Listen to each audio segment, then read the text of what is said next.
میرے پیارے بچوں اور معزز سامعین، آج ہم آپ کو ایک ایسے مسلم مجاہدین اور مسلم قائدین کے سلسلے میں ایک ایسی شخصیت اور ایک ایسے مسلم قائد سے ملانے جا رہا ہوں جو صحیح معنوں میں ہندوستانی تاریخ کے سب سے بڑے مسلم قائد رہے ہیں۔ نہ صرف یہ کہ بہت بڑے مسلم قائد رہے ہیں، بلکہ انہوں نے آزادی سے قبل اور اس کے بعد بھی ہندو مسلم اتحاد کے لیے جی جان سے کوشش کی ہے، اور وہ اس میں کامیاب بھی رہے ہیں۔ اور بہت بڑے مفکر بھی تھے، مدبر بھی ہیں، شاعر بھی ہیں، صحافی بھی ہیں، سیاستداں، اور نہ جانے کتنی خوبیاں ان کے اندر تھیں۔ اب دوستوں، ہم جن کے بارے میں بتانے جا رہے ہیں ان کا نام ہے مولانا ابوالکلام آزاد۔ دوستوں، ان کے بارے میں جتنا بھی کم لکھا جائے وہ کم ہے۔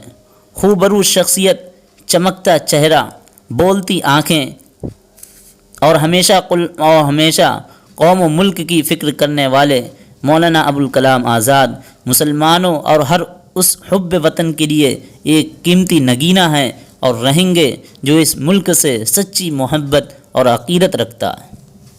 حالانکہ دوستوں، مولانا ابوالکلام آزاد کو درسی کتابوں، رسالوں میں وہ جگہ نہیں مل پائی جو انہیں ملنا چاہیے تھی۔ آج بھی مسلمانوں کے ایک دانشور طبقے کی یہ شکایت ہے کہ آزادی کے بعد سے لے کر آج تک بچوں کی درسی کتابوں میں مولانا ابوالکلام آزاد کے کارناموں اور ان کی قربانیوں کو نظر انداز کیا جاتا رہا ہے۔ چند ایک سالوں میں صرف ایک مرتبہ انہیں ایک سبق کے طور پر شامل کیا گیا، جبکہ ان کے بے مثال کارناموں کو جگہ دینے کے لیے کئی ہزار صفحوں پر مشتمل کتابیں بھی کم پڑ جائیں گی دوستوں۔ حالانکہ ان کے کارنامے، ان کی قربانیاں اور ان کی خدمات کسی ایک سبق یا کسی ایک بہت بڑے رسالے میں جگہ پانے کی محتاج نہیں، مگر کسی کی خدمت اور قربانیوں کا اعتراف کرنا بھی تو ہمارا فرض ہے بچوں۔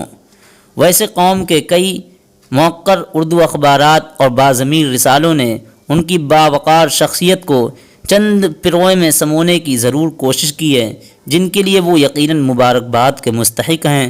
ہمارا قلم اور ہماری معمولی سوچ اس لائق تو نہیں کہ اتنی بڑی شخصیت کے بارے میں کچھ ویڈیو بنانے کی جرت کر سکیں یا ان کی کارکردگیوں پر تبصرہ کیا جائے، مگر ہمارے بچے اور خصوصاً بچوں کو ان کے حالات زندگی اور چند کارناموں کے بارے میں بتانے کے لیے ہم بھی بے چین ہیں، اور ہماری یہ خوش قسمتی ہے کہ ہمیں ان جیسے عظیم مسلم رہنماؤں کے بارے میں کچھ کہنے یا کچھ لکھنے کا حوصلہ اور موقع مل رہا ہے۔ پیارے بچوں، 11 نومبر 1888 کو مقدس شہر مکہ میں پیدائش ہوئی مولانا ابوالکلام آزاد کی۔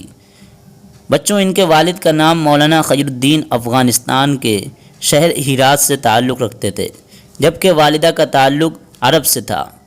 والد افغان تہذیب کے بنگالی مسلم تھے۔ ابوالکلام آزاد کا بچوں اصلی نام ابوالکلام غلام محی الدین تھا۔ مولانا آزاد کی پیدائش کے 2 سال بعد ہی والد نے مکے سے ہجرت کر کے کلکتہ میں مستقل سکونت اختیار کر لی۔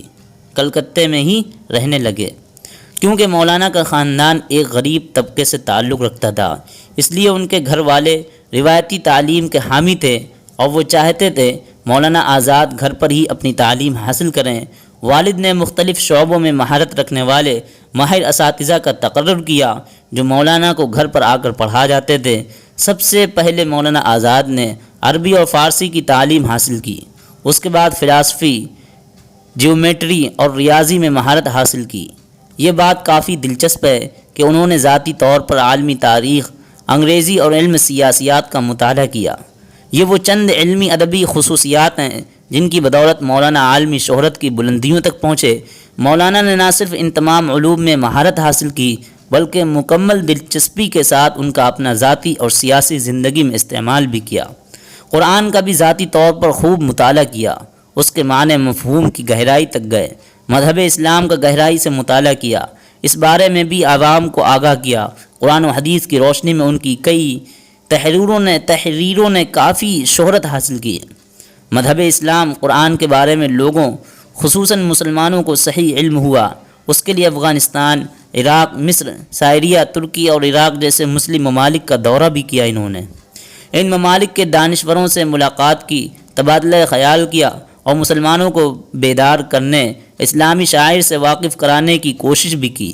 بیرون ممالک سے کامیاب واپسی کے بعد برٹش حکومت کی ہندوستانی کے تئیں ظالم پالیسیوں کے خلاف احتجاجی تحریک میں جٹ گئے مولانا ابوالکلام آزاد۔ انہوں نے اس بات کو بخوبی محسوس کیا کہ برٹش حکومت کی بہت ساری پالیسیاں اور ان کی تحریکیں مسلمانوں کے تعلق سے دوسروں کے دلوں میں نفرت پیدا کر رہی ہیں، منافرت پھیلا رہی ہیں، جس کی وجہ سے ہندو مسلم اتحاد میں زبردست پھوٹ ہو سکتی ہے۔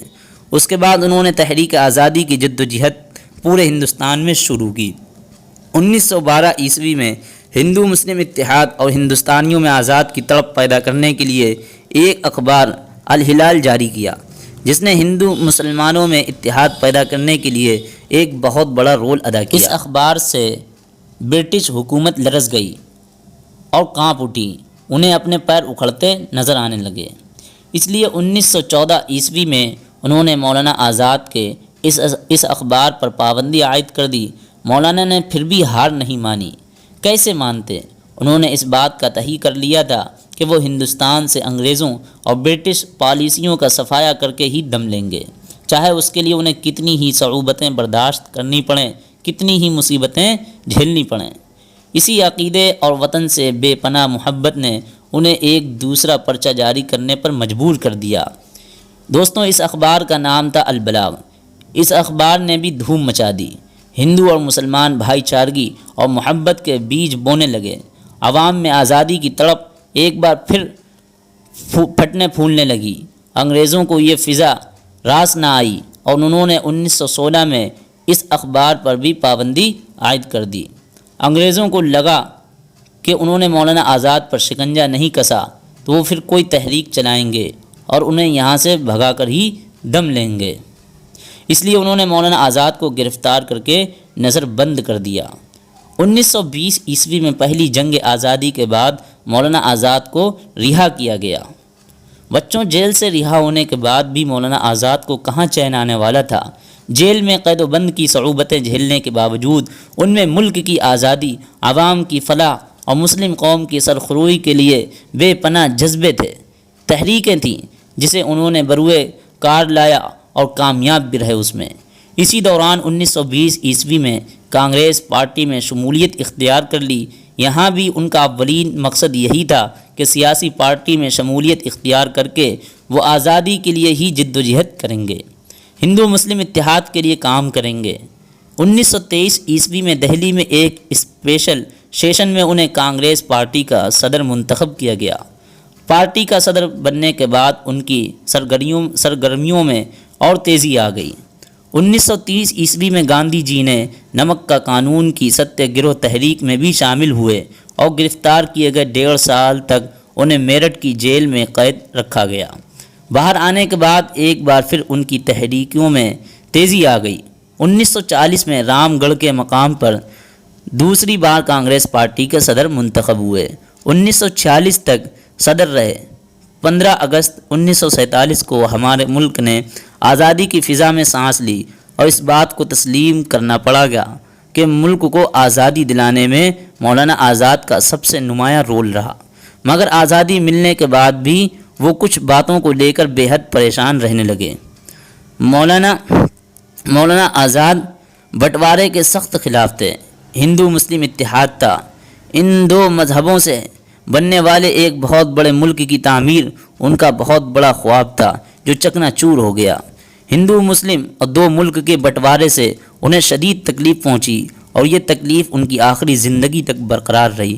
1947 سے لے کر 1958 تک پنڈت جواہر لال نہرو کی کیبنٹ میں ملک کے سب سے پہلے وزیر تعلیم مقرر ہوئے اور وزیر تعلیم رہ کر ہی انہوں نے اس دنیا سے رخصت لی۔ مولانا آزاد کی شخصیت، ان کے فکر و نظر، خدمات اور قربانیوں کا اعتراف کرتے ہوئے ہندوستانی گورنمنٹ نے 1992 میں انہیں باوقار بھارت رتن سے بھی نوازا۔ مگر پیارے بچوں اور دوستوں، ایسی شخصیت کو صرف یاد کر لینے سے ان کی قربانی اور ان کی خدمات کا اعتراف نہیں ہوگا۔ پچھلے سال ہی مرکزی حکومت نے ان کے یوم پیدائش قومی تعلیم دن کے طور پر منایا تھا اور محض چند اردو اسکولوں میں ان کے تعلق سے پروگرام منعقد کیا گیا تھا۔ ہمارا تو یہ فرض بنتا ہے کہ ہر سال 11 نومبر ان کے یوم پیدائش پر اسکولوں میں خصوصی طور پر پروگرام منعقد کیا جائے۔